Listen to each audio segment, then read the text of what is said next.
mahalaga rin na ayusin ang relasyon natin sa mga tao sa paligid natin. Minsan, hindi naman po kailangan ng malaking bagay. Isang ngiti, isang simpleng tulong, o pagbibigay ng oras ay sapat na.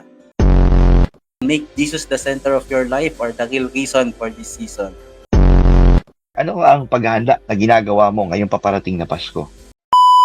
Ayan nga, malapit na nga po ang Pasko at sigurado po akong marami sa atin ang busy na sa iba't ibang gawain. May mga bumibili na ng mga pangrekado, naghahanap na ng pangregalo, at nag-aayos na ng mga Christmas decorations. Pero ngayon pong panahon ng Adbyento, we want to hear and learn from you. Ano ang paghahanda na iyong ginagawa sa paparating na Pasko?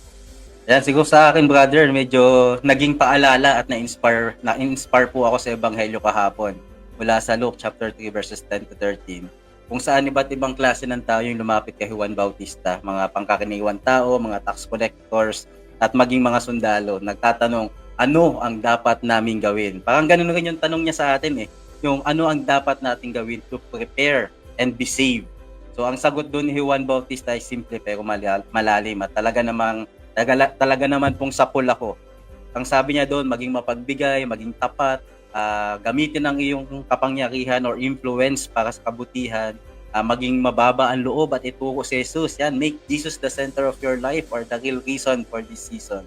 Pero aminin po natin, mga kapanalig, madalas nakakalimutan po natin itong mga ito dahil sa dami ng ginagawa natin, tulad nga nung pag-shopping ng regalo, Christmas parties dito, reunion doon, o kaya nag-ahabol ng mga deadline bago magbakasyon. Sa panahon po kasi natin ngayon, madaling mag-focus sa mga panlabas na aspeto ng Pasko, katulad ng pagsasabit ng parol, mga Christmas lights, hamon sa Noche Buena at regalo. Wala naman pong masama dito, pero paano naman po yung pang-spiritual na paghahanda, di ba? Paano po natin mabibigyan ng mas malalim na kahulugan ang parating na Pasko, di ba? Sa akin ito, Brother JC, parehas ko pong pinaghahandaan yan, yung panlabas at panloob. And yung panlabas na paghahanda ko, brother, I am guilty as charged sa mga nabanggit ko. Katulad ng karamihan, naglalagay din po kami ng dekorasyon, nag-iisip ng ihahanda sa Noche Buena at nagpaplano ng mga goals para sa susunod na taon. At napaka-normal naman po nito kasi bahagi na po yan ng ating tradisyon. Pero sa panloob or spiritual na paghahanda, dito ko po mas sinisikap na mag-focus ngayong Advent season. Una, siguro makapagkumpisal ako. Para pong paglilinis ng bahay yan kailangan ko po munang linisin ang sarili ko kasi ang sakramento ng kumpisal ay isa sa mga paraan para magbalik loob sa Diyos, magpakumbaba at magsimula muli. At pangalawa, yun, yung pagnunubina at sisikaping makumpleto ang simbang gabi o misa di Gallo.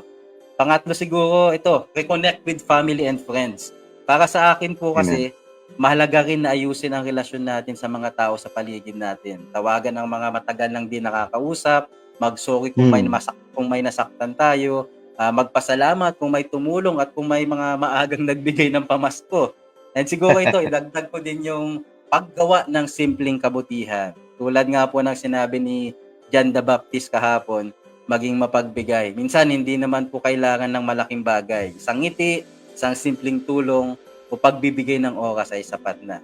At kayo po mga kapanalig, baka gusto ninyong maglaan ng oras para magdasal kasama ang pamilya, pagpasalamat sa Diyos kahit sa gitna ng mga pagsubok, o magbigay ng tulong sa nangangailangan. Wala pong maliit na handog ang pagdating sa Diyos. Ang malaga, ginagawa natin ito mula sa puso. Kaya ngayong Advento, naway maging panahon ito ng panibagong simula para sa atin, hindi lang para sa ating mga tradisyon, kundi para sa ating relasyon kay Jesus. Kasi sa bawat kandila nga ng Advent na sinisindihan natin, naway madagdagan din ang ilaw ng ating pananampalataya. At tandaan po natin, ang Pasko ay hindi lang tungkol sa kung ano ang handa natin sa mesa, kundi kung ano ang handa natin sa puso natin.